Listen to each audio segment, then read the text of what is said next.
Welcome to Forever Exiled. I'm Justin, aka Tags. And I'm Tyler, Wrecker of Days. Episode 234. 234. That's almost a rep digit. It's pretty cool. Like, because consecutive is the same thing. When I'm on the microwave, same diff, right? Right. If I want 1 minute, I do 111 minutes because, you just hit the number. 111 right? minutes? Right. But if I want a minute 30, I do 111 seconds. But then, of course, but it's not actually 111 seconds, right? Because you do 111, it does a minute and 11 seconds. Oh, does it? Right. But then if I want a minute and a half, then I go 1, 2, 3 and then hit start because I like consecutive numbers basically as much as I like rep digits. So, yeah, you get it. Forever Exiled, here we are. This is going to be a normal episode. Back to our regular, well, it's not regular scheduled, but it's regular. It's back to our audio sensual, although you're doing great, Justin. You're doing great. This is going to be a slightly more after darkish version of Forever Exile. But before we get into everything, pourquoi, Justin? Big shout out to our patrons. We love your faces. Thank you so much for supporting the Patreon and our podcast and all those things. Patreon gets you access to After Dark. It's our podcast after the podcast, where it is just more of this. Just more of this. You just get more of this. But yeah, we love your faces. Thank you so much for supporting the podcast. We're recording late. It's a league launch. We got a new 3.24 is out. Necropolis. It's all the things. You may have noticed that Justin had company this evening. Well, I did. And so I am on a Glenlivet evening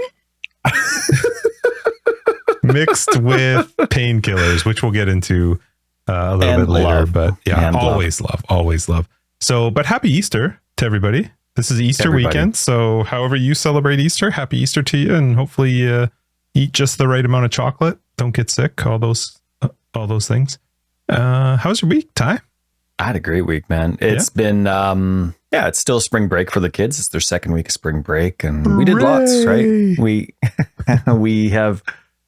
went to the zoo. We've just done lots of stuff together. I think I've done almost no housework, so it's good. Nice. It's good. And I've been being consistent with watering the new grass seed that I put down. And weather's turned out really well. It has, but there's almost nothing growing, and it's been about a week and a half now. It's coming. It has been a little bit cold.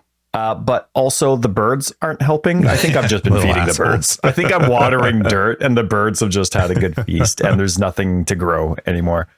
So I just may forever have the crappiest lawn on the planet after trying my experiment last year of letting the grass grow too long. So might have screwed that up, but I've had an awesome week hanging out with the kids and having a great time. My wife was feeling poorly this week physically, so she normally works a few days at work and she works a few days at home, which is nice, a couple days at home. And this week, almost the whole week, she was at home, because she was feeling poorly, but one of those where it's like I really shouldn't go to work because of my coworkers, not necessarily because she couldn't do her work. So we got to spend more time together as a result. She would be spending time doing some Stardew Valley or Dragon's Dogma, which I did a crap load of this weekend. And we even had the kids go for a sleepover. And it was just good timing. It wasn't for our sakes. It was for the kids' sakes. And it was just good timing with spring break. And they were sleeping over at my mom's and my sister's. And nice. And we played Dragon's Dogma all night. So fun. We each played a single player game, but hung out on a party chat all night. It was like the best. And at the end of the night, best high five ever. It was fantastic. We just love it. It's just great. So I've had a pretty wicked week. How about you, man? I was on the island when we did the last episode. So that was fun. We did our recording from the studio of the Grand Pacific Hotel. And thank you again for making time. No, it was fun. It worked out well. We may try video late as we go forward. Tyler and I have chatted about it. It might come up every now and then, but it's not going to be a scheduled thing. Or it's going to be what would you call it? A seat of our pants on the whims of the winds. It'll just be whenever we feel like doing it. Welcome to This is gonna After be a Dark. long episode. It's gonna be a long one. So anyway, I was on the island. Our island was great. I mean, we had so much fun. We got to see Ethan, which was super nice. Got to see his new place. Really, really great apartment that they've got. So that was fun. Saw Josh, saw his place as well. I haven't seen his place that they were in. Had a mishap on the day before we left. So we went to Left to come back. Left to come home. That's right. So we went to this thing called, I think it's called Fort Rod it's in the Victoria area. Fort Rad. It is rad. It's like I love history stuff. Like I love that stuff. Anyway, this is a World War II base that was built right on the ocean there, and it was used during World War II. The big, like, massive guns, and like, you know, just where all the guys slept and where they lived and how they whatever. I guess it was used as primarily as like scouting for submarines and ships and stuff coming off of the coast. I was kind of laughing to myself. I was like, I'm not sure that they did so great given Pearl Harbor, but you know, they were there. We were there. We tried our best, and we existed. But it was really cool. Like, it's a really beautiful area, and so there's also a huge lighthouse that they built there. So we went up there with the kids and with my cousin and his family and did some walking around. It's very rocky, very, you know, huge rocks, and you're climbing up towards this lighthouse as the water's out and stuff. And so my cousin wanted to do a picture in front of the lighthouse, but on the rocks. So and the kids were all playing on these rocks. So we do this picture, and then as we're trying to like climb down the rocks, I can see that my youngest is having a hard time, and I'm really nervous she's going to fall because these rocks are huge. Like, we're on these massive rocks, and they're sharp, and it's, you know, long fall down. So I said, hey, just let me get down and I'll hold your hand and I'll help you down. I thought I had a good footing on my step down, and my right foot gave out underneath me, and it did not go well. I landed right on a piece of the rock that was jutted out. It was probably only like a 4 or 5 foot fall, but I landed on my back on the rock. Isn't a good back. Not a good back. And it hurt something fierce. It was not good. But of course I was like, as soon as I hit, I was like, just don't hit your head as I'm falling, thinking like, don't hit my head. I knew my back was screwed no matter what. Yeah. Landed right on my back, just to the right of the spine. And so I you know, I'm like, don't show pain or whatever. I gotta help my kids for whatever still. Reason.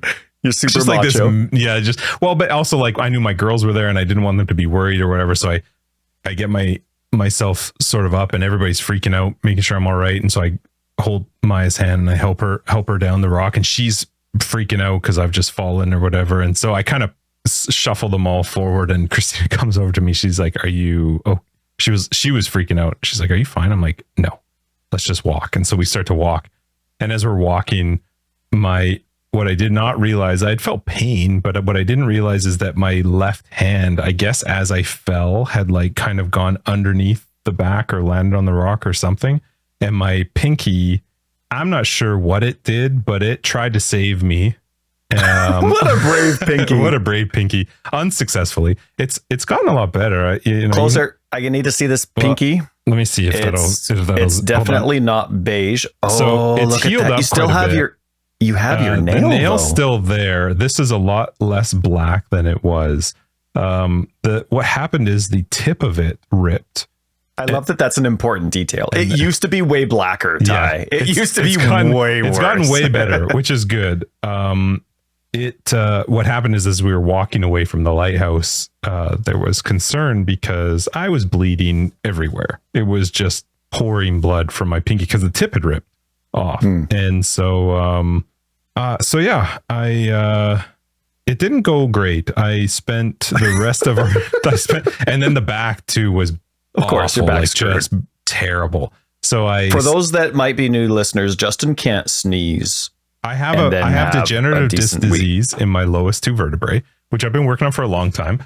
But I've been having issues with it over the last little bit and been trying to get it better. And this set it back by quite a bit. And so that happened on, we left on the Monday. That happened on the Sunday. I spent Sunday pretty much drugged and hammered, and anything else that I could, like, if I was joking with people, like if I could drink it,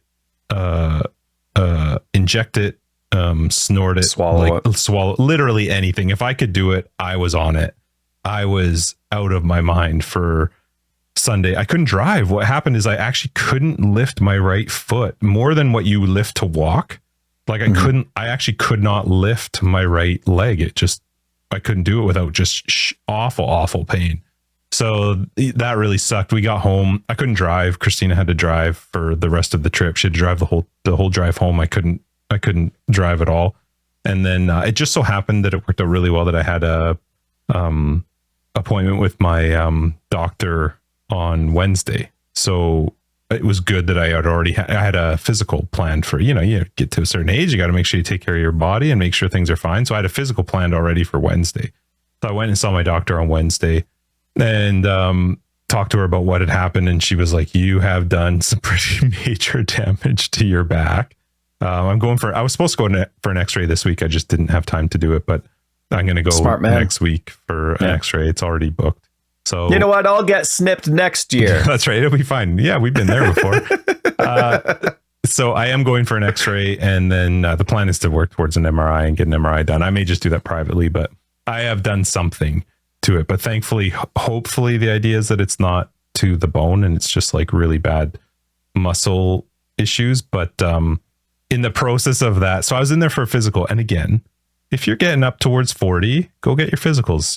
There's a lot of cancers that can be caught ahead of time, and suck it up, and you just got to go through the thing. But while I was at my physical, as you finish saying, "Oh, I'll just push it off to next week." But listen, MRI. There are some things yes, you're right, you are right. But there are things you should get checked, and especially there, like I said, there's certain cancers and things that are preventable or can be taken care of if they're caught early enough. So go in and get yourself checked out and make sure things are fine. But I go in for my physical, and she, at one point she's checking my blood pressure, and she's like, your blood pressure is actually a little bit high. She asked me, how often do you drink? And I'm like, I probably drink 3 to 4 drinks throughout the week. They actually always tend to line up with Fridays and Mondays, but that is I do tend to drink 3 to 4 drinks a week. And I said, but this week is not a fair representation of how much I've had to drink, because since Sunday I have had like 4 to 8 drinks every single night. Like I cannot deal with the pain. It's so intense. And I was taking Tylenol and Robaxacet and alcohol and whatever I needed to. And so she's like, just mix and match, man. Mix and match. Whatever it takes. Cause I couldn't sleep. It was just, the pain was to another level. So anyway, she says, your blood pressure's high. And I was like, well, okay. First off, again, I was at the doctor's for a physical. And if you were just 2 knuckles deep, it's not fair to judge my blood pressure on this moment right now. You got to pick a better moment as a baseline for where my blood pressure should be at. But anyway, she got really upset that I was drinking as much as I was, especially about the amount of ibuprofen I was taking. So she put me on some new stuff. She got me a prescription for some stuff, and as well as a topical that I'm on now. So I'm not supposed to be drinking, but it still is a little bit tough to deal with. So, it was an interesting, this week has actually been crazy, because this week I got back to work, but I couldn't really focus on work. So I played Dragon's Dogma 2 a lot, while self-medicating. And, I love Dragon's Dogma 2. I gotta say, I know we're going to talk about Necropolis. We're going to talk about 3.24, whatever league we're going into right now. Save Dragon's Dogma 2 for After Dark. We will talk about Dragon's Dogma 2 and After Dark. I almost started.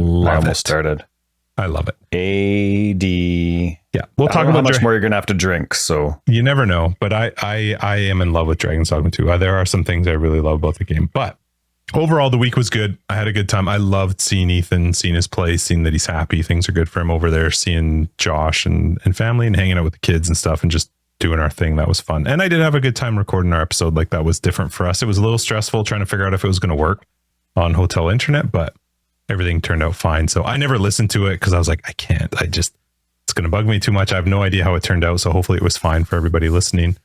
Yeah, it was a good week. And then we led up just to this. We're into 3.24. It launched about 9.5 hours ago. It launched well. It was a good launch. Yeah, it did. I was having a lot of issues at the beginning, but that ended up being a similar issue to what I was dealing. Like, I had to stop playing last league because I kept getting these error messages that just came. It looked like they were Windows error messages, whatever they were. And it just kept happening. It would happen at random times last league, where it would be like when I'm checking out a menu, it would be when I'm changing instances. It would never be directly in the middle of gameplay, but it would always be when something gameplay related changed, like a menu or a new instance. And what he's talking so I eventually about had to stop playing. Is an exception error that was popping up with a VKQ submit error device loss error. And right. I did get it once, funnily enough, after I talked with Tyler and we sorted out his issue. So I went through the same process and just made the same change that I had suggested to him. And it did fix it for me. I was able to play fine after that. That being said, that is actually to me, that's a bug on their end. If there is some weird issue going on with Vulkan on their end, because this did seem to be related to Vulkan, that's not my problem. That's a them problem. So hopefully that's something that gets sorted. That was something we didn't know about at the time. Yep. And so prior to launch, I uninstalled the game and reinstalled it just to hope that, because there were a couple of people that wanted to join the guild the weeks coming up to the league launch, and my game crashed at least once. Each time I just loaded the game to add someone to the guild and then come back. So that reminded me to reinstall the game. And I was worried you were not going to be playing this league. Right. And so then I do league launch and all of a sudden the game's crashing. I'm like, you gotta be kidding me. And it crashed on me over and over 4 or 5 times. Right. So including one time, like where it was just after I got through the queue, like I was around 14,000. I wasn't right on the ball, but then I come back and I'm like 37,000, and it was only a few minutes, but whatever. It still sucks. Yep. Well, I mean, it's crashing. And then but I think it's like something to do with my hardware all of a sudden not working properly. Cause sometimes some video cards just don't work with the game, and maybe there was an update that they did. So then today, this was post launch now, I uninstalled the game, but then I searched my entire hard drive for every single folder that exists for Path of Exile. And there are still quite a few gigs that don't get uninstalled when you uninstall PoE via Steam. So I deleted every single one of those, come back in. I'm still getting the error message. That's when I screenshot it to Justin. Justin looks it up, finds out that it's Vulkan. As soon as I switched to DirectX 12, it's been super crazy smooth. Yeah. And I've been on Vulkan since they came out with Vulkan, and I've never had crashes. And Tyler talks to me about this issue. I looked at the error and I was like, man, that's a weird worded error. I wonder if that's related to Vulkan. And so I had actually messaged you like, hey, maybe try DirectX 11 or 12 first. And then I went and looked it up online, and I saw that other people were doing it. It worked for some, it didn't work for others. I didn't say that to you because I was like, well, hopefully this just works. And then like 10 minutes after he got it to work, all of a sudden I went to right click on a tab in the guild stash, because somebody said like, hey, there's no affinities for the guild stash tabs. And so I went to right click on the tab, and then all of a sudden I got the same error. I was like, so I switched straight over to DX12. It worked great since then. And really, I don't notice a huge difference. Like I tend to sit anywhere in the 250 to 320 frames per second. Like it doesn't seem to, I don't notice a noticeable change. So I've just always left it on Vulkan. It is what it is. But as soon as I saw that error, I was like, oh, okay, I am not dealing with this. So I switched over to DX12, and it's been working since. So I'm not sure if it's an issue, but if it's happening to both of us, we have very different machines. There's something's happening, something's going on with it. So hopefully it gets sorted. But that was all to the point of once we got off of Vulkan, it's been, the league's been great. An extremely smooth, well-polished league. Yep. No idea about balance yet, but it really has been, I mean, it's not bug-free because it's Path of Exile, but it's bug-free for Path of Exile. You know what I mean? Like I've never had a launch this smooth. It's just boom, boom, boom. But even stuff like the heads-up displays are, I guess, one issue. No, I won't even bring it up. But like the heads-up display, when a corpse is available, it shows up, right? And it's like you're not running into any issues. You know exactly who to talk to and when to talk to.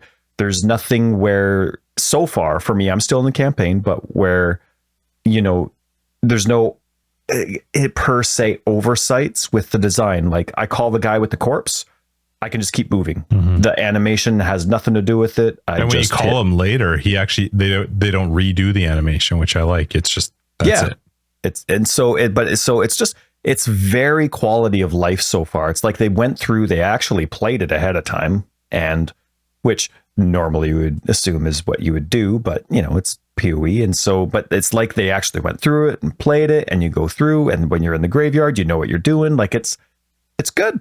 It's good. Act, like it's get very, to? I just finished Act 4. Okay, nice. So I had to leave because we had people coming over. So I finished Act 2.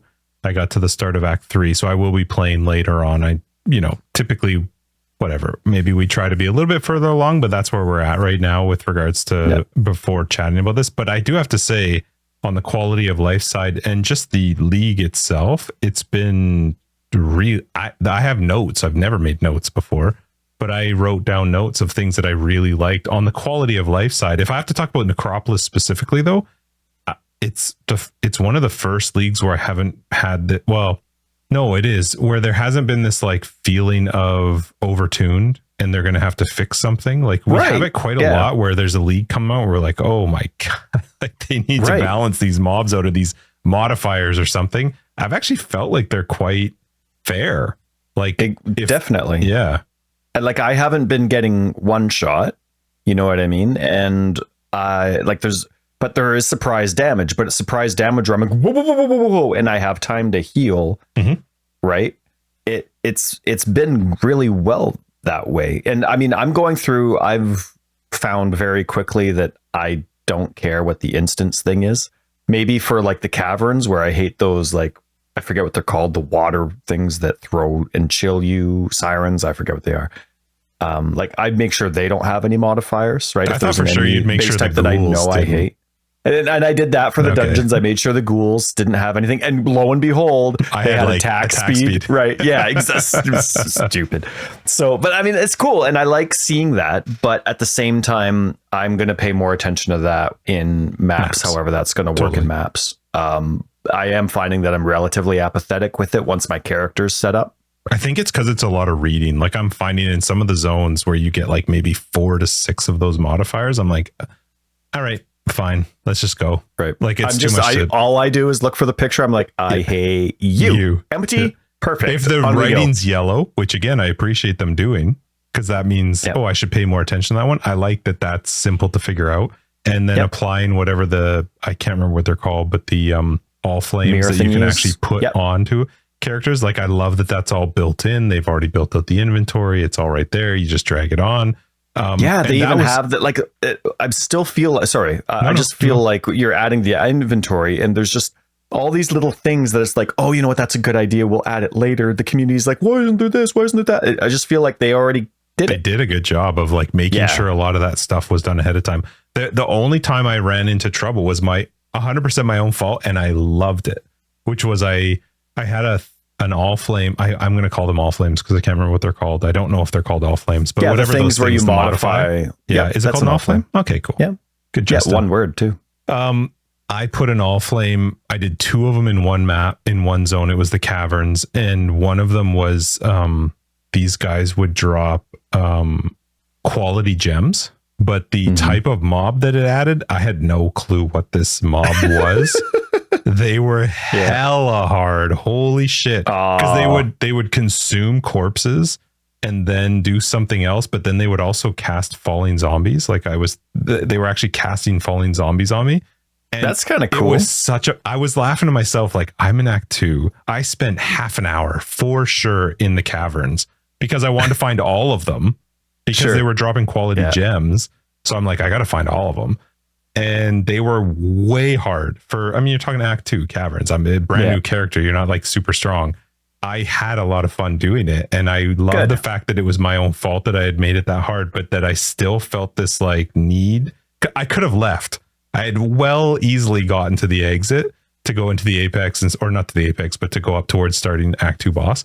But I was like, no, I need to find all of these different mob types. And going into the next section before leading up to the Act 2 boss, when you're going through like those 3 levels of it, one of the things I got was that when you kill the last group of a type of mob, you would get the Nameless Seer. And I was like, I have to get the Nameless Seer. That's a guaranteed unique. Granted, I got a piece of shit unique, but I still was like, I'm going to full clear these whole zones. I actually found that kind of fun.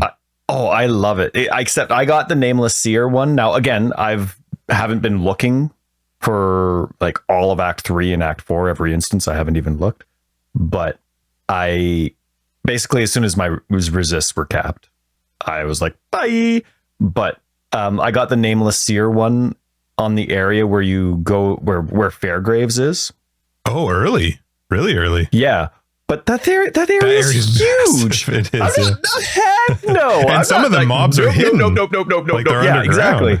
So I'm like, I'm like, funny. I'm pretty sure I know what that picture is. But some of them I'm like, wait, no, those are the sea witches. Yeah, some of them are hard. Yeah. No, those are the sea witches. No, those are. And so anyway, I'm like, cool, Nameless Seer. I'll see it again. I'm like not going to touch it at all.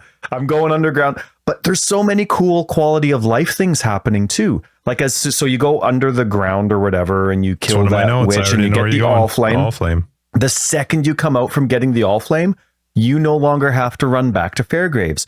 It just magically puts you out right where Fairgraves is. So here, I made that. But there's a lot of little different things like that they've been doing, and I really like it. I have that in one of my notes, is that you come out, once you get the all flame, you go straight to Fairgraves. I was so excited. I was like, what a great change. That's the first, like, a stop. I could have died. I'm just like, talking to my phone to make the note. Yeah. Now, there was a conversation in 2121, which is our global chat, if you ever want to hop in and say hi as well in game, but about why somebody didn't like that. And their reason was actually great. Well, and I actually understood that. If I'm doing, let's say I'm doing that quest, right? Okay. I go in and I go get the all flame. Quite often the entrance into the boat is quite far north, typically from where the waypoint and where Fairgraves is. And so quite often I will grab that all flame, then go and get the waypoint at the area that leads towards Merveille, and then go back to the waypoint for Fairgraves, which is completely fair. However, my argument towards that, and I do actually 100% agree with anyone who does not like that change. However, the change that they have now is so much more new player friendly, because I don't have a fucking clue as a new player. Why did I pick up this all flame? Why did I go into that zone? What am I supposed to do with this? They're like, now granted, maybe they could get better at saying, I don't even know if the quest shows like collect the all flame from the area and bring it back to Fairgraves. I'm going to guess it doesn't say something to that. It does. You know, does it say that specifically? Yeah, like the questing does say, like it'll have the circle on the area. Yeah. Does it actually say that? So, okay, maybe. But I was just like, for a new player, I felt like that was such a good change, because then they understand as soon as they grab the all flame and come out, hey, well, this isn't where I came in. Why am I here? Well, it's just nice to not backtrack.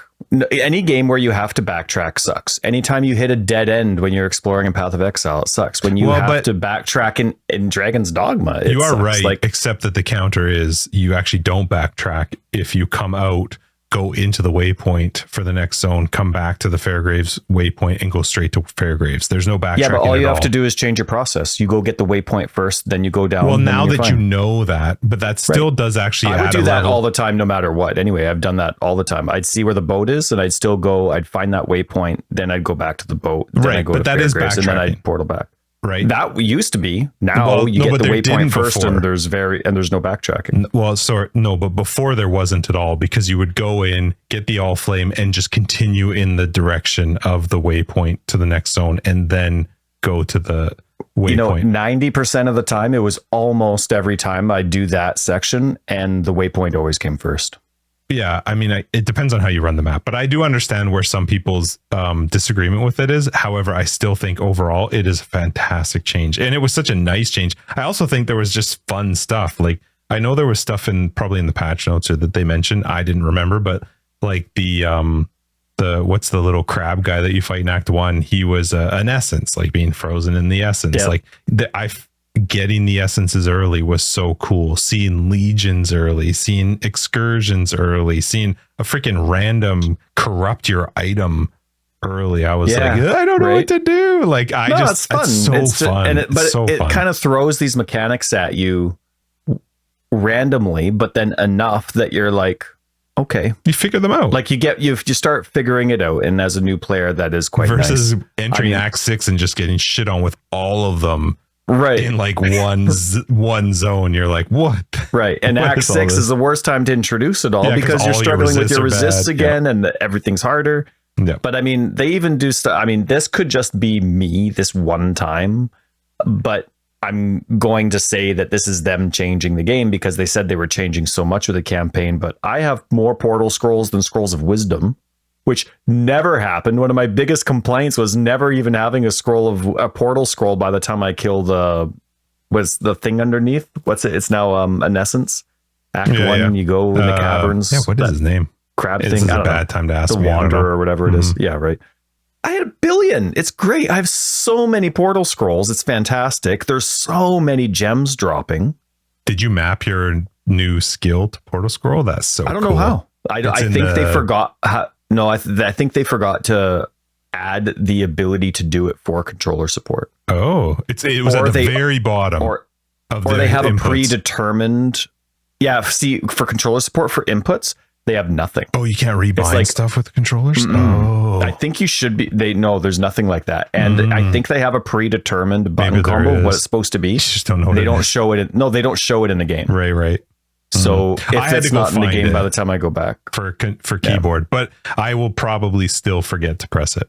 I felt so cool the first time I did it when I rebounded to T.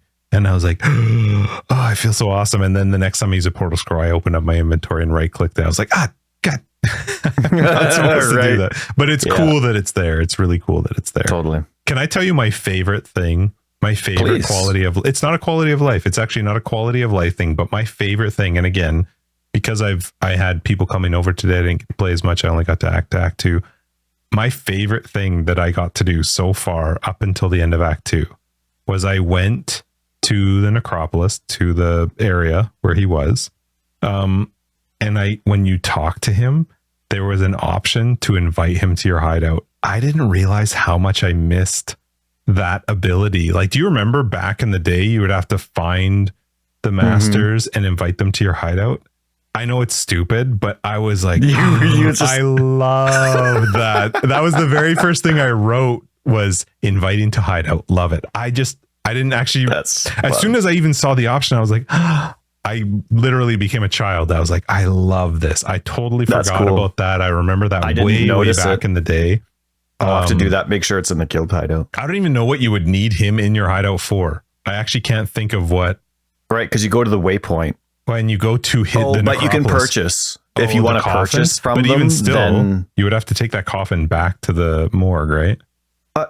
You have to take the coffin back to the morgue to put the body in it. So I couldn't understand what the benefit was. I honestly did not care either because I was like, I don't know why, but just the option of inviting someone to your hideout just gave me flashbacks of what we used to do when we would try and find the masters and invite them to your hideout to make things easier and to be able to. You know who never came to my hideout?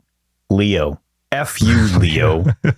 Level 3 PvP for my damage over time buff. Craft, get out of here. Yeah, I don't know why. I love that. And I've so far, again, only finished Act 2. I've just found that it's fun that they've added little things to find out. Like they did add a new craft in the cavern. I unfortunately couldn't figure out how to get to it. There was no doorway to open to get to it, which was a little bit frustrating. Oh, interesting. And I was asking in Discord, I spent so much time walking through that area, I couldn't find it. But also I was like, whatever, it's Act 1 caverns or Act 2 caverns. I can go back to this area anytime and re-find it later. But I just feel like this process of going through the campaign so far, again, only Act 2, just has felt fun. I've actually enjoyed the challenge that I've had to deal with these mobs and affecting XP or the drops or whatever it is. It's actually been enjoyable so far. It has been. And it is nice to actually read. I really hope they keep it. I know they're not going to, but I really hope that this encourages them. I hope they get enough positive feedback that they're encouraged to put an in-game database on enemies that you've encountered. Yes. Right.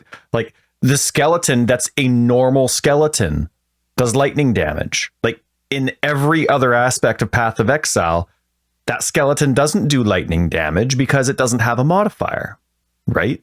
Because we're used to the summon skeleton skill, which is pure physical. So it'd be nice to have that. And I really hope they get enough positive feedback that it's worth putting in. I don't know that I have no idea what it would be, but that extra gig of data that's just a menu option that you can bring up.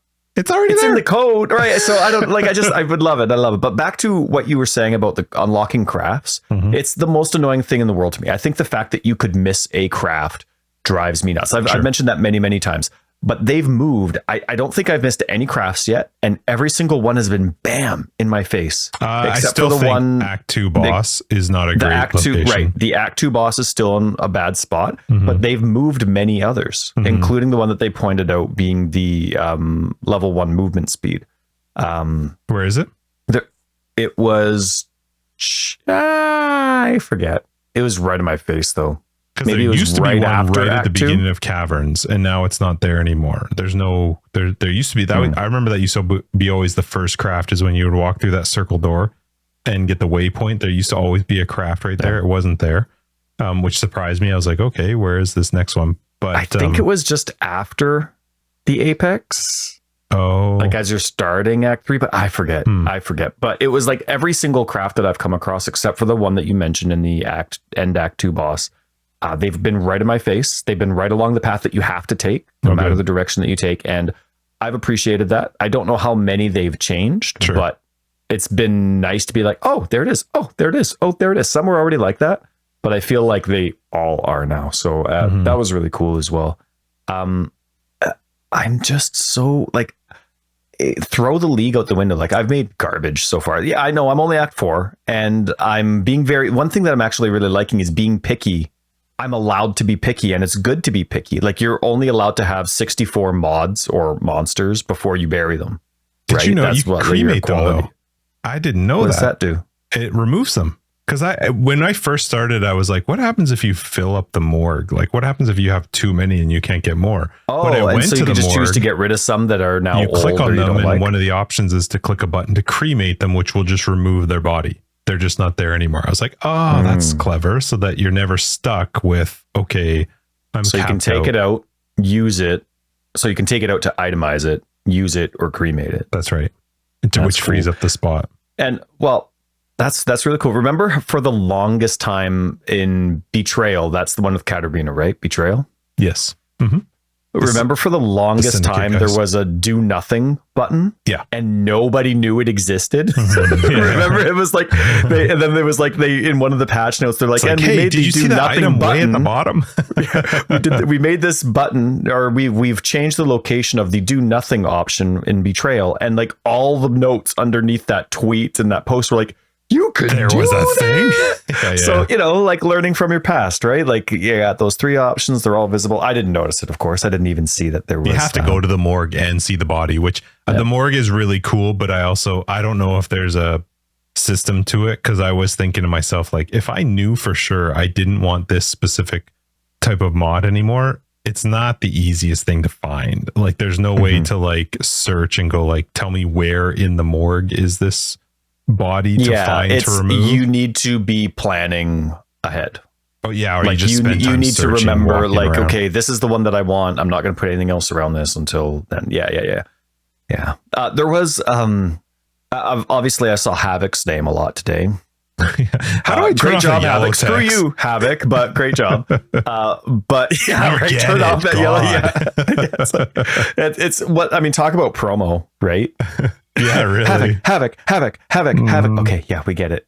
But there was also somebody else playing with characters that aren't English, and 5 hours and 15 minutes in, they killed both the Searing Exarch and Eater of Worlds. What? I saw them both. I saw both of those things come up like really quick, very quickly, one after the other. They were level 83, 5 hours and 15 minutes into the game. Man, I saw some of the stuff. I was laughing because early on I was like, oh, I'm level 8 and they're level 19. Like, oh, I'm close. Literally I'm only 5 minutes later. Slow. 5 minutes later, they're like 20 times higher than me. I was like, nerds. Yeah, that's right. 3 hours in, someone's like, that's. Meanwhile, I'm like, they're the first person to hit, level 1600 in Delve Solo. And I'm reading like, ooh, this gives 20% attack speed. Like, I'm not sure if I can handle this.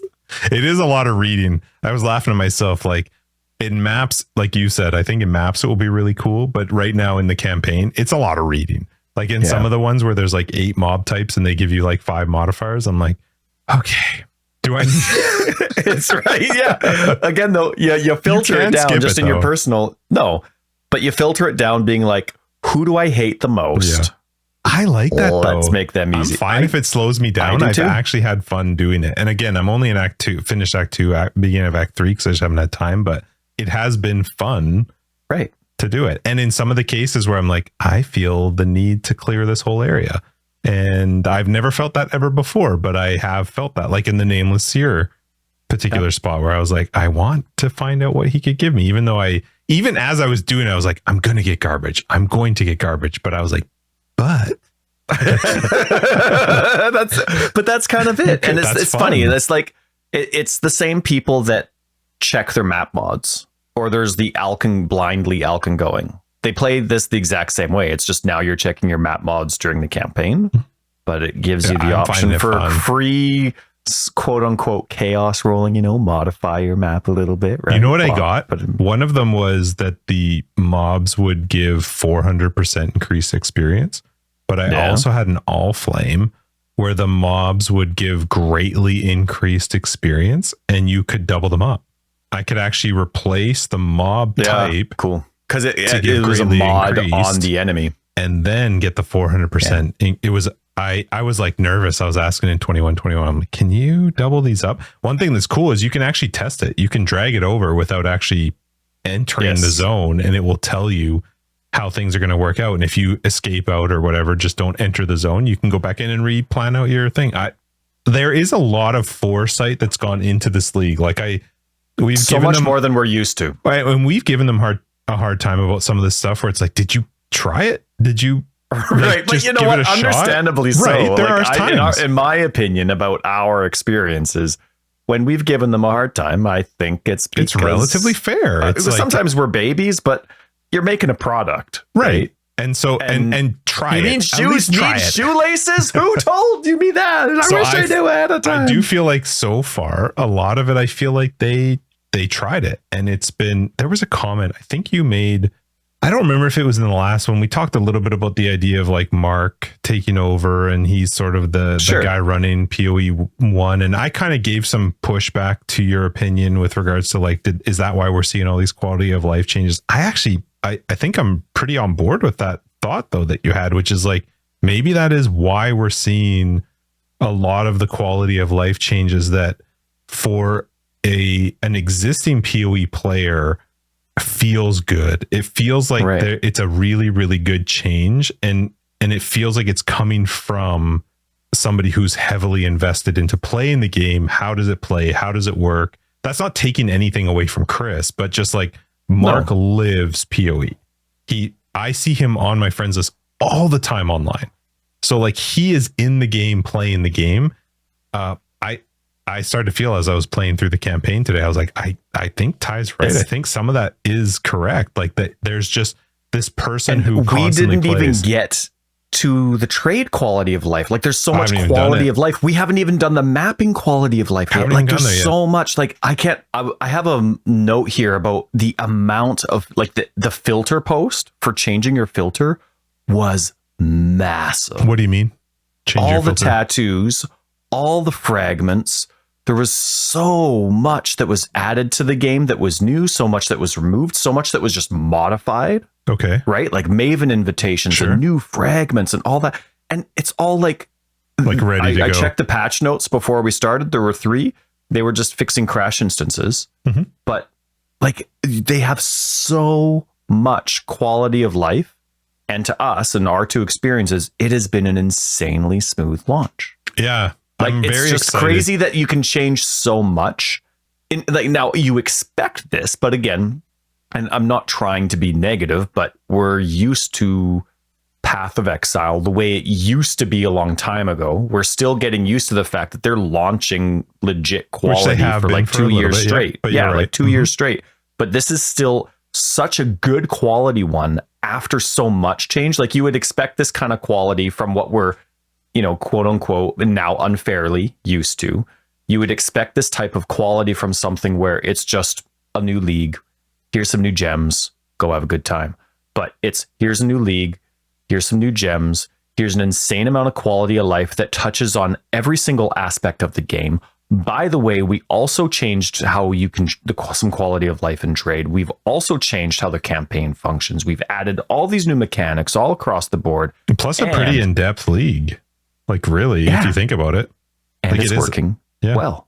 Like nothing but praise from Justin as far as I can tell for this. It's crazy. And with all those crazy changes, the wiki was up to date before the league started. Like the wiki people, I think this sounds familiar, but wiki.net. Because they're connected now, right? They are, but they're updating before the league launches. So like automation support, it's in there. The changes to skills, screw it. If you're playing, 323 and it's the last week, well, whatever, you're getting 324 information. And I love it. Congratulations or kudos to all whoever's the wiki involved. editors, everybody that does it. It was so nice to have the wiki updated while we're figuring things out and planning. Just such a great job all around. Way to go, everybody. Way to go. Did you know that there's a Chrome extension that will make sure that when you're searching for information regarding PoE, that it will never show the fandom or whatever wiki? It will... Really? Yeah, which is great. Is it a memory hog? Because Chrome extensions can be brutal. No, it's not. But I actually think the PoE wiki have done a great job of sort of pushing out the fandom side of it. And this actually makes it even better. If they're actually updating stuff before it comes out, like we've talked about in the past, like not liking the idea of being reliant upon a third-party system. I'm not sure wikis anymore are so third-party. They are, I guess, to some degree. I think PoE's done a pretty good job of trying to incorporate them into the PoE system. And if we're not going to get a very good F1 system, then if the wiki can be up to date, that's a huge benefit to the player to understand that. I was going to say something. I lost it. Keep going. This, Justin, I am congratulating myself on this one. Ooh. Actually, I am going to ask you. Tell me so I can congratulate you. Okay, Justin. Yeah.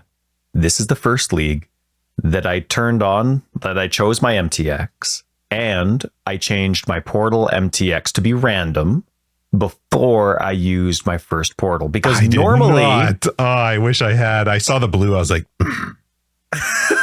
didn't hit the button. So normally I'll use my portal. I'll be like, son of a... and I'll swear because it's like, I hate that blue portal. I have all these MTX that I've either earned or spent money on, and a stupid blue portal. So I changed it, and the very first portal I saw, oh God, was it purple? The stupid purple Twitch one. But at least it wasn't blue. It's just as bad. But at least I think it's actually remembered ahead of time. I think the purple one might be worse than the blue. Right. They still need the I would like to disable this MTX. Yes, I agree. Although, right. Can we also say they need to give you the ability to disable MTX of other players in towns? I went into town so bad because they've added new stuff now that can be done in towns. It's not just like, hey, here's my character, here's how they look. Right. But like I can actually use, I don't even know what they all are. There's a billion of them, but I can use a skill or an effect or something. I saw some like massive paint fucking blue line that like went across the whole area, and then all of a sudden I saw some explosions happening. I was like, guys, this I promise you is not selling your MTX.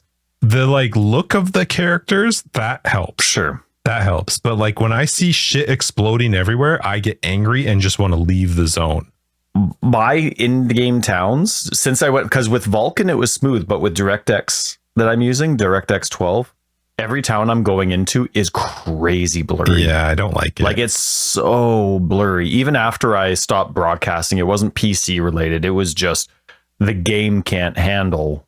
Like my character's walking around smooth, but I can't. It's pixelated, man. It's like Minecraft, but blurry still. Like it's brutal. I know that some of it's like a money side of things, like when you're orb of chancing something or when you're fusing things, people can see it. Knock that shit out. I don't like that. Like make the MTX about the look of the character. And if you want to add it where it's the effect of something happening, then let the player just experience that on their own. Don't make me have to look at it. Yeah. It was the same thing with last league. People got really bugged about those little I don't know, those little things that like played music and made noise, but it's annoying. I love them. They still are awesome, but if you pick them, they're pets. If you pick them, it's fine. If I didn't pick them, I don't want to have to hear that like little noises happening in the background. So and I agree with you with everything, except there's always going to be some exceptions, because every time I hear that, it makes me laugh, especially because now they're not new. Like last league was crazy annoying because and it wasn't like the game restricted only one track to be. It was like they'd all start at different times, but you'd be hearing 5 at once. It'd be like a Zaro going, "Oh, we travel," right? It was like that. But then there was one footprint, Justin, this time where I was like, oh man, I hope that character moves, because I want to actually whisper them and tell them that I really. It was the spider trail. It's just like you can move it yourself. You can actually move that spider trail yourself with the mouse. I don't know how it works with controller, but but for them it was footprints, and it followed them, and it was like 30 long. It was huge. It was like having a permanent Arctic armor. That's fine. It never faded. Like that stuff's fine if it's an effect that I mean, I don't like the fact because you can't actually control that with the mouse, but I just man, too many times, and I'm only at the beginning of Act 3. Things happen in town.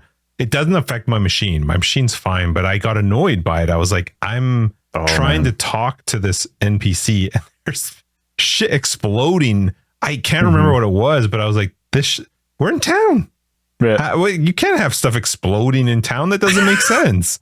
So like, I do love it. I get it that there's the money side of it. And I am a big supporter of GGG when it comes to the financial side. I love that people pay money for this stuff, but let people pay money for that stuff and enjoy it themselves, unless it's just you're changing the look. But don't make your game difficult to run and difficult for people to be in town because of that. I don't like that. I have a problem with. So, it's funny you were talking about just going into town, and then it's really annoying. It was hilarious. The very first, like right after beating Hillock and I get into town, all it was, I don't know what the new hot skill in town is supposed to be or whatever it is, like, but you know how there's always a major part of the community that does one of 3 builds from whatever major creator that makes them.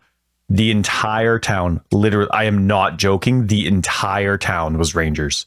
Every single character. I walk in, I'm the only witch. Everywhere else, talking to Nessa, talking to Tarkley, everybody's a ranger. Everybody's a ranger. Everybody, except I saw one shadow and one Templar, and they were both talking to Tarkley, but everyone else talking to all the NPCs. Hung out with them. That's right. Hey guys, can I eat my lunch with you? Area. And they look at me and they're like, ugh. You're not a ranger. You crucified your sister. But yeah, so and it was hilarious. I don't know what the popular thing is. That could have been completely by chance, but oh my goodness, it made me laugh because that is funny. It was just that stereotype of the of some parts of the community just doing what somebody else says is really strong. And I'm sure it's really strong, but I always like making my own builds. And so I don't like the cookie cutter type of thing. Like I basically don't like Juggernaut. Plus, if you're playing in trade and you go cookie cutter, that gets expensive. Sure. Like it becomes very hard. I never think like that, but yeah. So anyway, it made me laugh just because of my own personal little. Am I in the wrong spot? What's right? What convention is this? Did I join the wrong private league? Was there rules? Is this like a Ranger only PL? Yeah. So we gotta wrap up because we need to do After Dark, and let's talk about what you're also have to play. But yeah, I want to hear what your build is, what your goals are, and so me personally, I actually don't have one. I'm gonna go minions because I need something. I know. Let me tell you why. Tell me. Let me just be honest. I messaged Tyler before the league started that I was not excited. Dragon's Dogma 2 is out. I'm loving Dragon's Dogma 2. I was a little nervous. He's been drunk and overprescribed. Way overprescribed for like week. 5 days. So yeah, and his ability to think for himself was long gone. Gone. But I was really enjoying Dragon's Dogma 2, and Necropolis itself was not really speaking to me, but I was excited about it. But I was having a hard time getting into the PoE mentality. So when I got into the idea of like, okay, what am I going to play? I wanted to play something that was going to be simple in case I wanted to just like not think, but I didn't want to go RF because I love RF. RF is one of my favorite builds ever. I've done it so many times. I can do it quite easily without thinking. Minions has always been, I haven't played it in forever, and I haven't played a witch in forever, but I do understand the minion side of things pretty decently. Plus you play it all the time, so I can, you're talking about it, whatever. So I decided to go minions. You can ask me questions. You can say that. I don't want to go crazy, but but you and I talked, I think it was in the last episode.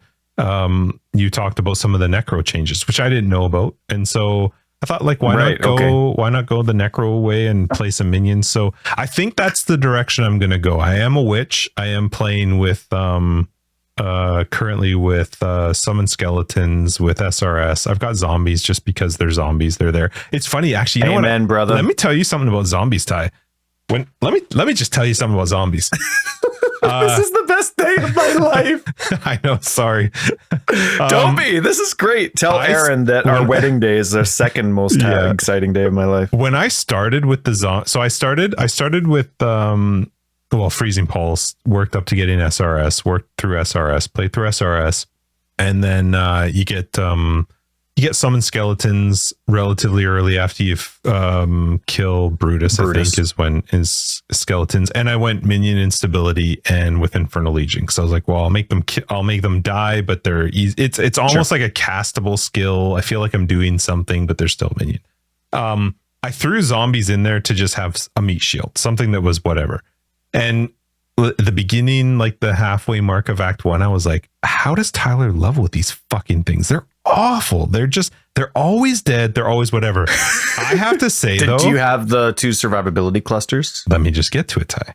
I have to say that as I progressed away from minion instability and started to get into minion life, I was so shocked at because the last time I played minions didn't have all of this tree related, like it's really going to affect your minions. I was so shocked at how good the tree affected zombies without anything else affecting zombies. I didn't have to throw on without minion support life. gems or anything. I didn't have to throw on all this extra stuff. The minions die. The zombies still. I mean, if I'm doing Merveille, they're going to die. There are going to be situations where it makes sense that the zombies are going to die. It's going to be a little bit difficult to resummon them. But I was so surprised at how the tree actually affected zombies to the point where I'm not using zombies for the damage, but I am using zombies for, like, please don't hit me, hit that idiot that's over there. I was really, really impressed with how well the tree correlates to the minions now. And because I haven't played them in forever, I know that people are probably listening to this like, you idiot, that's been around for forever. I just haven't played them in so long. I found it very refreshing to feel like the tree was actually affecting my build. It is feel good. And that tree changes, they've been there for a bit now. Mm-hmm. But the one thing that's very different with zombies, and they just changed this last league when they added the transfigure gems and added falling gems, and then they did that wicked move where they got rid of the zombie slam for the vanilla version. Yeah, mm-hmm. Thanks a lot, GGG. I pleaded with them like a week before league launch. I just sent a post. Please add it back. Zombies just suck. So just give them the slam. Like, there's nothing. They're not OP if you give them the slam. They didn't do it, but they did change their website, and I'll take credit for that. Their PoE 2 website looks actually really good. We talked about this last episode too. It looks very good. Yeah, it does. And it's generic, which is good. But the one thing that they changed for the raise zombie skill last league was adding a lot more maximum life to the gem. It obviously 0 at the beginning, but it gets up to like 30% more as you get to 12. So that does scale nicely with the addition.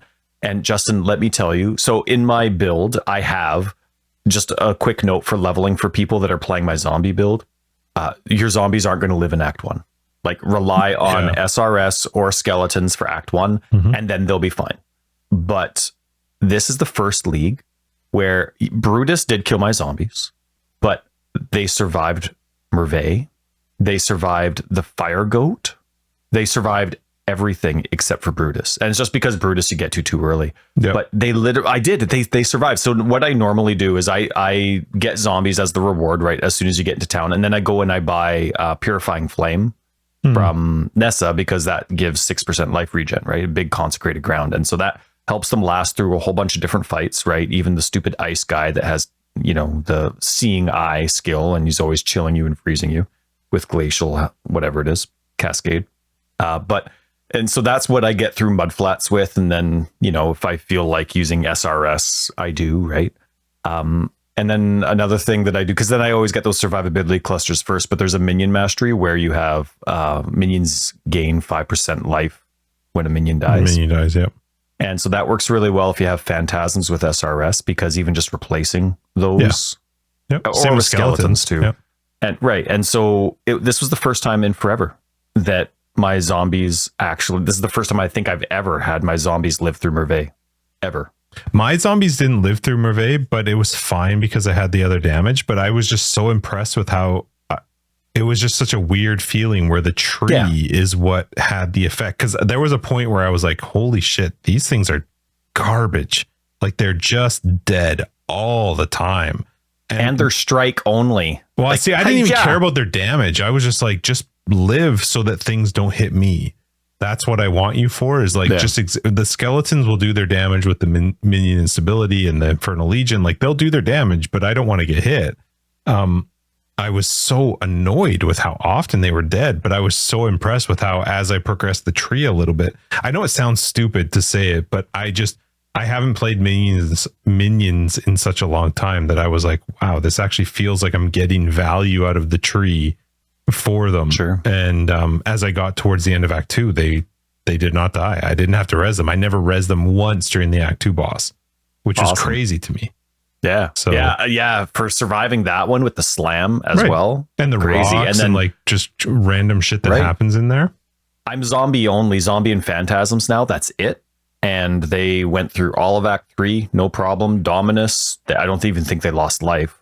Just energy shield, and the Malachi was an absolute breeze. Like, they're doing really well. So this extra more life they're doing as the zombies level is really, really nice. There's some funny things with regards to how PoE has stuff set up that still confuse me and I don't get, but I'll take advantage of them. And one of them is skitterbots. I find it so funny that you can take skitterbots and put, first off, Infernal Legion. That's weird that those work, right? So you've got a guaranteed never going to die minion that can do area of effect damage around it, but that minion damage affects the damage of it, of the support gem. Of the Infernal Legion. I was like, because I was looking at the things and I'm like, what? So I pulled it up in my POB because I'd just quickly thrown together a POB, so I knew roughly where I was going to level through, and I was like, threw those two supports on. I'm like, how? That seems cheaty that you can do that. I like that it works, but I think PoE 2 needs to change. I want PoE 2 to keep that kind of stuff, but PoE 2 needs to have changing tags. So like the tags on summon skitterbots would change. In what sense? Well, just so that you maybe summon skitterbots isn't the right one, but tags where it's like, okay, I'm impacting this skill now. Summon skitterbots is going to do this damage. Now, if I put burning damage on my skitterbots, it's going to work. Well, because it doesn't tell me it's affecting Infernal Legion. It tells me it's affecting skitterbots, which I'm like, so that doesn't actually make sense. Whether the future game says, this is your damage skill being the support of Infernal Legion or skitterbots, whatever it is, I want something that makes it a lot more clear. Well, I would like to understand why. Quote unquote, modifying the tag of the skill, right? I do like that kind of stuff. About it was cool. I was like, well, okay. Right. And your cost isn't nothing because it's a mana multiplier to your 35%. Quote unquote. But skeletons are cheap as balls. Like, it's crazy how cheap summon skeletons is in comparison to like SRS. Like, I can, but they're garbage life. So if you're using them for popcorn, they do so little damage. But to get them, but you can stack up minion life, which is also benefiting my zombies to stay alive. And then my skeletons now have instability plus that. So they're blowing up and dealing a bunch of damage. Like, it's been actually great so far. Again, good. Just so people are understanding, I'm just starting Act 3. I'll figure things out. He's past the game. Now he's just playing for fun. I don't know where I'm going with it, but I was like, I want to play something that I understand, that I know is going to take. The main reason for it was just, I was concerned that I wasn't going to have interest in PoE with Dragon's Dogma 2, but I have been surprised to how into this league I've been. Good. And it's not even a Necropolis thing. Well, I guess it is a little bit. Like I love so much of the quality of life, and I haven't even got to experience like 90% of it yet, but I find it very fun that I'm affecting the campaign in a way that makes it a bit more challenging, but also rewarding. I feel like I'm actually getting something out of making these things a little bit more difficult. I had so much fun full clearing caverns. I would never say that. No, you wouldn't. Never. The faster you can get through the campaign, I want to the get better through for there you. so fast. I want to be out of it. It was very fun. Even full clearing the stupid zone after that. That was torturous, but I was like, oh my God, the Nameless Seer is somewhere. Awesome. I want to see what he's got. So tell me what you're playing and what your direction is. First, I want to know, like, do you know where you're going? Like, you're investing in minion life, but a lot of the very few minion life nodes come just as minion life, right? A lot of them come with either physical damage mitigation or elemental resists or chaos resist, or less recovery or something like that. Right. So a lot of those nodes aren't good for a popcorn build. Mm-hmm. So I don't know. What do you think you're doing? Because most minion builds don't need minion survivability, right? They just go the pure offense, whether it's SRS or skeletons or absolution. They don't need this the survivability. So what were you thinking? I think I'm just gonna. I haven't had that much time to think about it, and it's also been like slightly induced by inebriation with my thought process. So I think I'm going to figure it out as I go. But I feel like you can. I hope you go zombies. Oh, I hope you go zombies. And you should. Okay. Oh, maybe man, the changes, ones. Justin. The changes. The changes. Oh, the changes, Justin. Come on. With my build, I'm very excited to play my zombie build this time because of the necro changes. Unholy Might. Sorry, I don't know what it's called now. What's it called? Yeah. Well, it's still unnatural strength like that one, where they get unnatural strength, which basically just gives your minions a permanent unholy might, which is great. That change to 100% physical damage is converted to chaos is just glorious, because like that's exciting to me. To me, that like I switch to that and I get rid of my pure physical version, and my build in total does less damage. But to me, that's fine, because chaos damage should do less damage than every other damage type, because every other damage type has to deal with energy shield. So for a damage type that skips a defensive layer that many enemies have, I just love the concept. I'm fine with the chaos build doing less damage because it's skipping that defensive layer. Because there's no decent offensive aura. Like I'm a defense first kind of player, whether it's in any single game I play, also in PoE, defense first. So I'm making sure I'm running all my defensive auras and mana reservation first, right? Whether it's Arctic Armor, Tempest Shield, Determination, Vitality, Clarity. I make sure I'm running all that, so that if my minions die, right, thinking of Guardian's Blessing, I'm just losing damage. I'm not losing survivability. So I have all my defensive stuff that I want. Guardian's Blessing in my old build was running Pride. Pride is it is insanely powerful how strong Pride is. I think it's way too strong. I love it, but it's way too strong. But now that I'm going pure chaos, 100% chaos for my whole build, there's not one mana reservation thing that's really helpful. I'm not going poison. I'm not going damage over time. So there's nothing that really helps me from a mana reservation standpoint. So now I can get rid of Guardian's Blessing, Justin. And that was, again, like I said, a very perfectly designed skill in my opinion, but I hated babysitting it. So now my build is a lot more stress-free. My Golem can go to do Feeding Frenzy and have Culling Strike linked to it. My Reaper doesn't have Feeding Frenzy on it anymore, which I didn't want my Spectre. I didn't want my Spectres to be out there. I like them buffing the team and staying safe close to me. So now that I don't have Feeding Frenzy linked to them, which I kind of had to last time, it's such an exciting setup. And so now I've even done a few things with Bone Barrier, like the new one, the change. Yes, and I am so excited for Bone Barrier as well. You telling me about that is what made me think like, okay, I'm going to give Necromancer a try, because that's fun. I love that it's on. It's just on. I don't have to. Right. Yeah. But now you're just constantly getting leech. Mm-hmm. So now there's a defensive element to having a more offensive build as well. Oh no, sorry. Go ahead. Yep. No, go ahead. No, I was just going to ask, does that leech affect when you're doing chaos damage? It's just damage in general. I don't think it would apply to damage over time. I'm not doing damage over time with this build, so I don't know for sure. But for me, it would be the initial damage. Like it's leech, right? I don't think you can leach dot. Could you imagine that wouldn't make sense. If you could leech dot. It just doesn't count with your natural strength. It's like, right. That's damage over time. So you know what? I know it's they're chaos hits. So healing off of, you can do healing off of damage over time. Oh, that's cool. I actually really like that. But bone barrier was the one thing that you sold me on for the idea of trying a necromancer, even though you weren't trying to at the time. In fact, you weren't trying at all. But I was like, oh, I didn't know that they had made that change. That's pretty sweet. Oh, it's fantastic. And like, so we get leech, which is huge.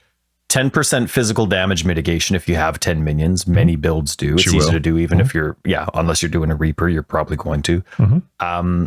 And then minions gain 40% of maximum life as extra energy shield. But then there's also grave intentions where minions do the same thing, but they get 20%. So for me, my minions are getting 60% of their maximum life as ES. That's so crazy.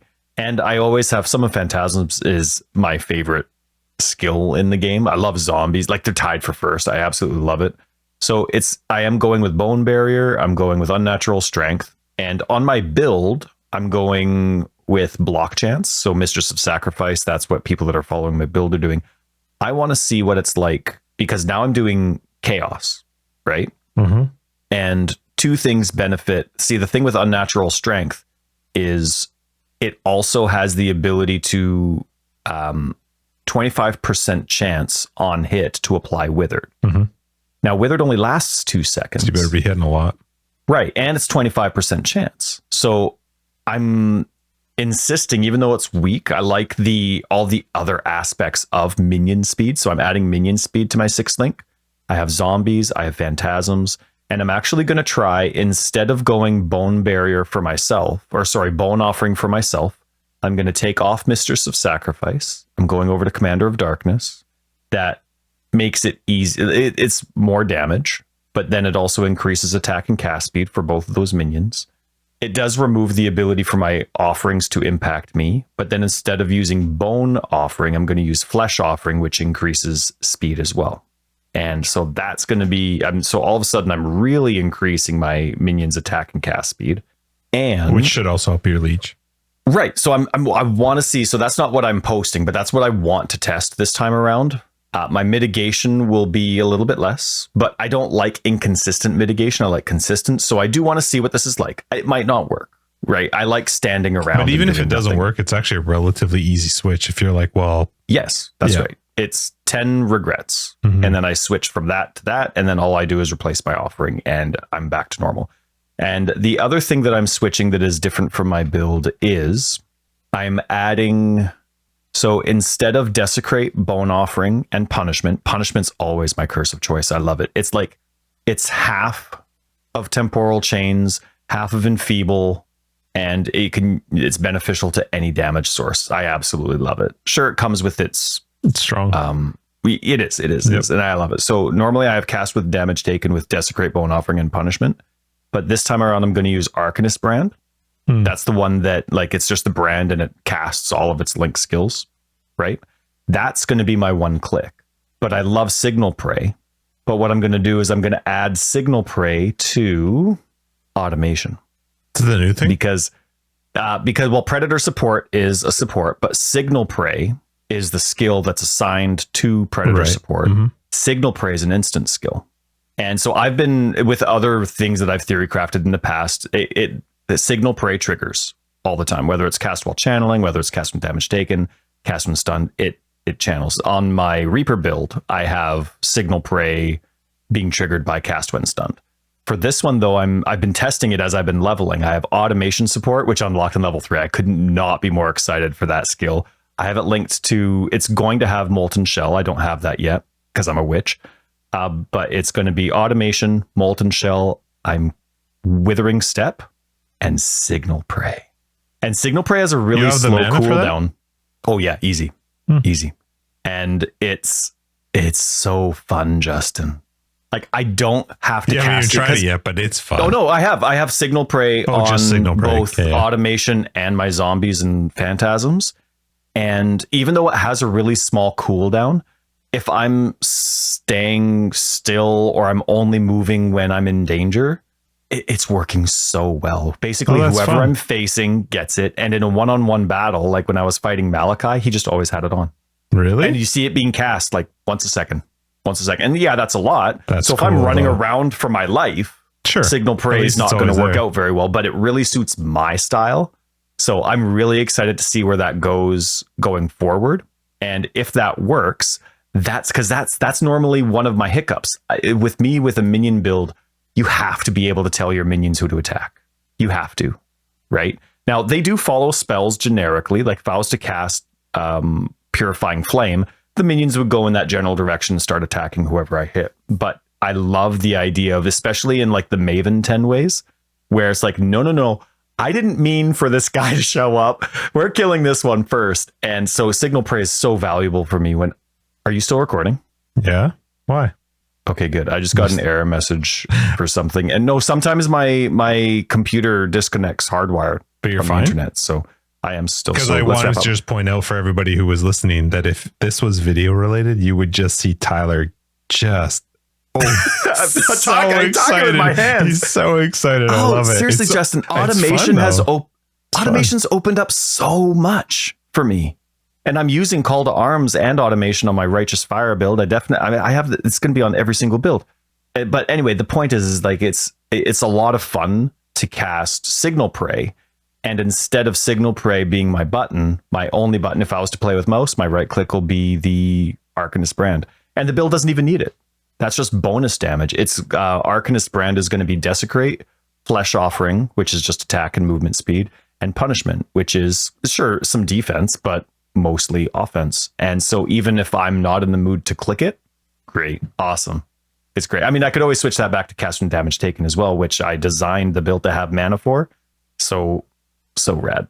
It's really fun to see like a relatively small change that they make have such a, like, you get excited. Like you are legitimately pumped for it. It's fun for me. My nipples are hard. Yeah, he's a little bit hard right now. It's fun. I do think that's awesome. I think it makes it so much fun for us to be able to try new things out and I think get excited for it too. Like you're not just, okay, I'm going to roll this build again. I'm going to do the same thing. Yeah. Like, and again, I'm only Act 3 or the end of Act 4.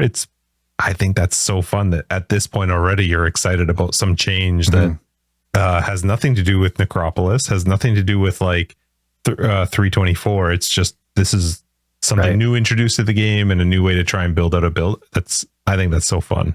And the crazy thing is it's all designed around making sure instant skills can't left click anymore.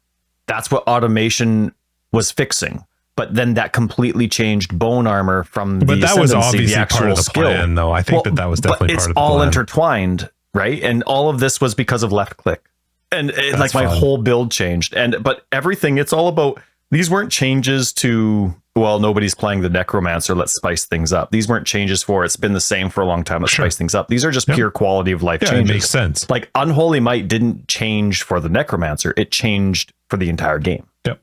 So anyway, I'm having a really good time with it. I'm really excited to see if Signal Prey is actually as not as spastic as I think it's going to be, because automation casts things as soon as the cooldown's done.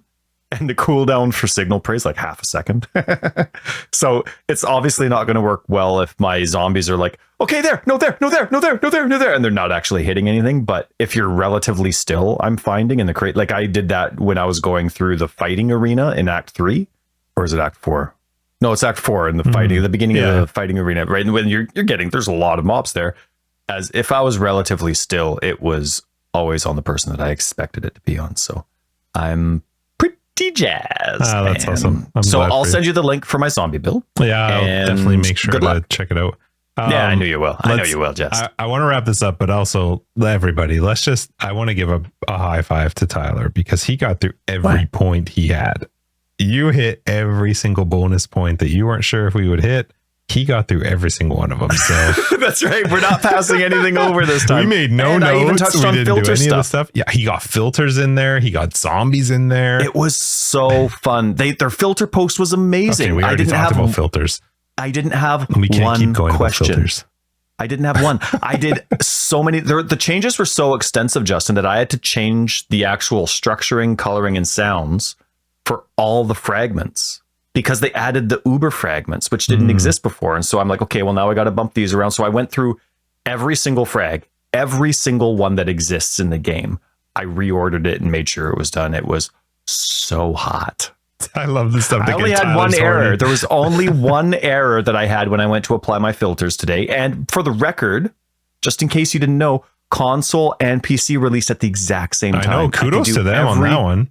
Huge. Yeah. That's huge. really impressive. The timing for that to work with how Microsoft works, right? Yeah. So good for them. But the only change I had, there was one div card that wasn't working. And it was because every div card that they say, it's like, and then they come up with the title, right? Like the such and such div card is now doing this. The such and such div card is now re-enabled. And then they say the title. Well, they said the such and such title, but the was part of the title. Oh, and it took me a while to figure that out. They didn't have the. No, they didn't do the. They didn't do the. They only did the one. God.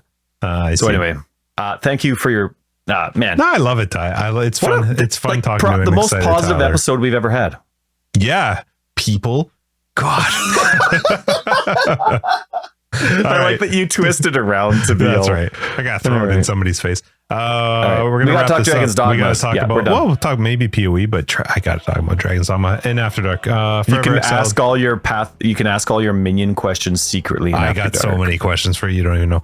Episode 234, Forever Exiled. I'm Justin, aka Tags. I'm Tyler, Wrecker of Days, and if you actually have questions for me, that'll get me turned on. Change his pants. Big time. Patrons, we'll catch you in After Dark. Everybody else, we'll see you next week in 235. Hopefully your league launch has gone fantastic.